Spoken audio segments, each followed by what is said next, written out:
Assalamu alaikum wa rahmatullahi wa barakatuh. Inshallah ta'ala, today we will discuss ayah number 23 of Surah Mulk. A'udhu billahi minash shaitanir rajeem. Bismillahir rahmanir rahim.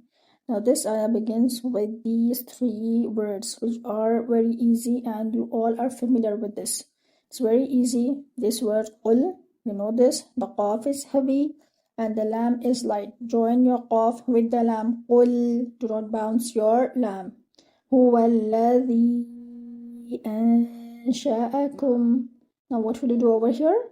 You will circle your lips for the hand. You will give it one count. You will join your waw with the lam. Your lam will be light and your dal will be light too. And you have to take care of the makhraj of dal. What is the makhraj of dal? The tip of your tongue will touch the edges of your front teeth. Okay, and you will have to give here this mud. How many counts? 4 or 5. Okay, so we'll go with the 4, we'll go with the 4, or you can even go with the 5. It's up to you, optional, but stick to one. Okay, throughout your recitation you will have to just be consistent in your madud. Okay, so take care of that, inshallah ta'ala. Okay, now moving on to this part over here. Now here the noon is followed by sheen. So what is this rule over here? The rule over here is ikhfa. That is, you will have to hide your noon. So what will you do? You will hide your noon and the gunna over here should be light because the sheen is a light letter. So how will you read this? And sha'akum. Okay, your hamza should stay light. Your hamza should stay light over here. And give your hamza over here one count. Your kaf should be given one count. And your meme should be read without any qalqala, without bouncing. Okay? And sha'akum. Okay, inshallah? Now, moving on to this one. وَجَعَلَ. Now circle your lips for the letter waw. The jim should be given one count without any air. Take care of the makhraj of ayn. It should be from the middle part of your throat. And then la. All these letters should be one count. Moving on to this one. لَكُمُ السَّمْعَ. Lam should be given one count. Kaf should be given one count. Meme should join with the scene. The scene should be with the whistling sound. It should be light. Your scene should join with the meme. Run your meme for moderate time. Do not bounce your meme. And your ayn should be from its makhraj, not like hamza. Right, inshallah? Now moving on to this part.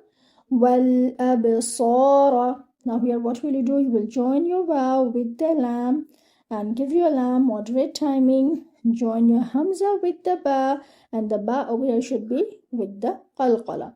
Your sad should be heavy, not like seen. It should be heavy and it should be given 2 counts because it is with this alif saghira. And your ra should be heavy too. Wal absara. Okay. Wal afida.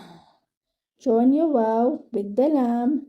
And the same thing again, that do not bounce your lam, give it moderate timing, join your hamza with the fa and run your fa up. Okay? Your hamza should be given one count, your dal should join with the ha over here because this ta marbuta will change to ha. So it will be da. Run your ha at the end.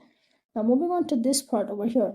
قَلِيلًا مَا تَشْكُرُونَ.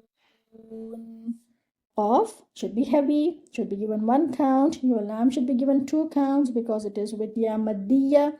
Here the rule is idgham. Tanween followed by the meme. So what will you do? The noon hidden in this tanween will merge into the meme with gunna. Qalilan ma. Ma should be given 2 counts because it is with alif maddiya. Your ta should join with the sheen. The sheen should have that spreading sound in it. Tash. Tashkurun. Your ra should be heavy and your noon at the end should be given moderate timing. Okay, inshallah ta'ala. So practice well with the Shaykh. Jazakum Allahu khair. Assalamu alaikum wa rahmatullahi wa barakatuh.